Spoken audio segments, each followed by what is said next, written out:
Magandang araw mga kaibigan.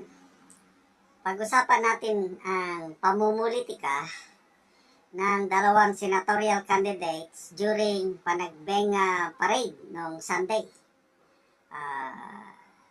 Mulat sa poll, pinagbabawal ng Panagbenga organizers na mahaluan ng pamumulitika ang Panagbenga Festival.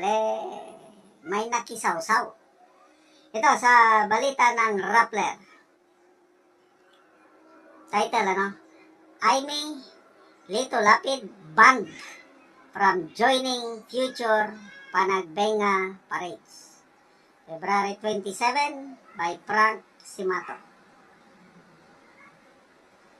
Forever, ban for life. Hindi na sila pwedeng makasali. Okay, so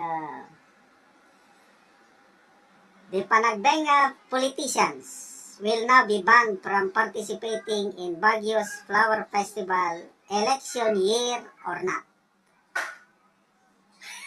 Mabigat ito. Kahit walang eleksyon, hindi na pwede si Senator Aimee and Senator Lito Lapid. Bakit kaya?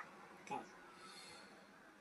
Panagbenga Executive Committee Co-Chairman and Baguio Country Club General Manager Anthony De Leon said they would be finishing the investigation on the unfortunate series of events during Sunday's float parade where re-electionist Senator Aimee Marcos was seen in the last float, which was said to be unauthorized.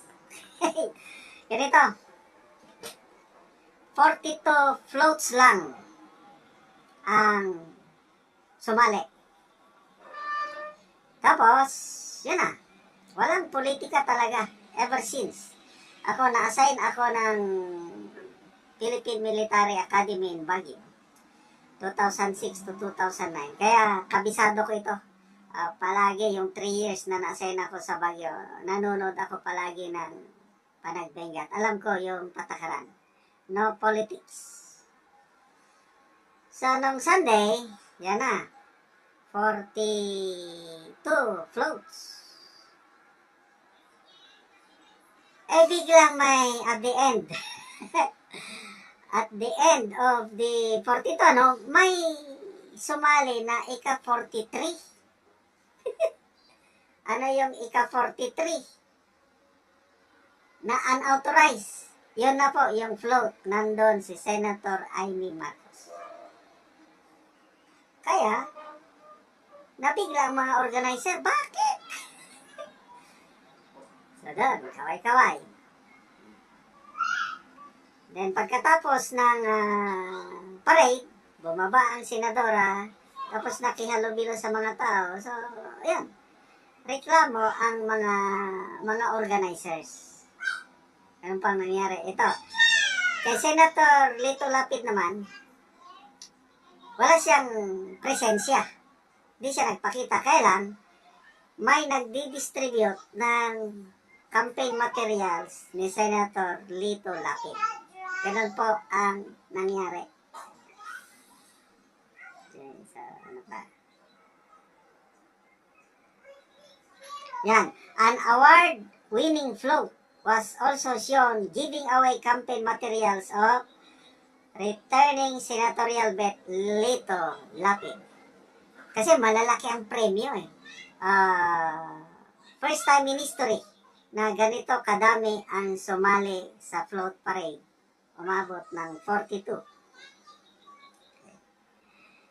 So sabi ng chairman, they will be banned from participating election year or not. Okay.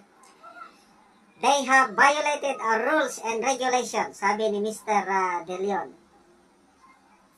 Without naming names, De Leon said that a politician had literally tried to steal the limelight from them. Okay, ito ang sabi ng chairman. They were informed way ahead about our policy. But on the event day, they wanted to be at the parade's start. We said no.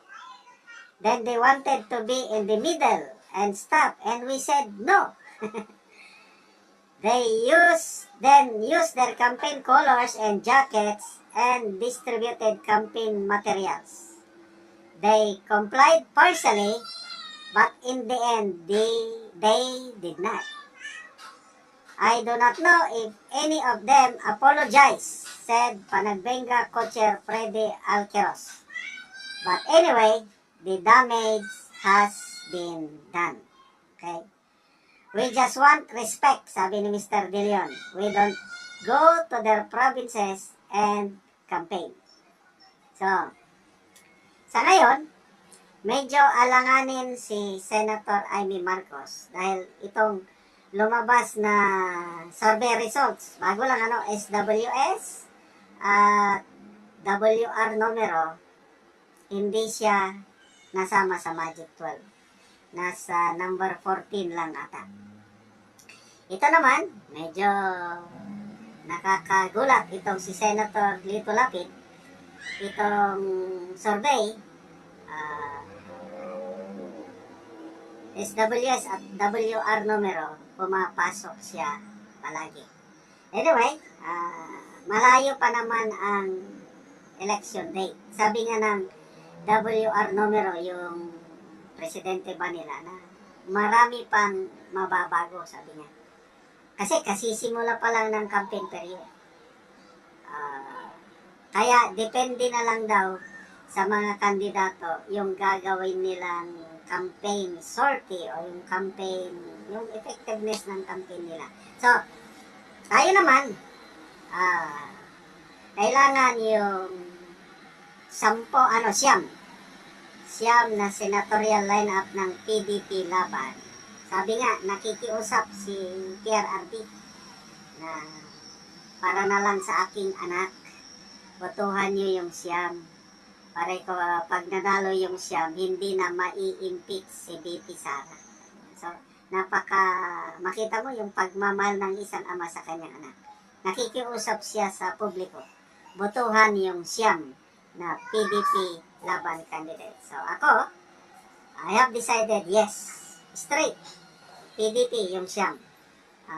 Dadagdagan ko lang ng 3. Namimili pa ako kung sino yung 3 na aking idadagdag. Okay, mga kaibigan, salamat sa inyong palaging panonood sa ating channel.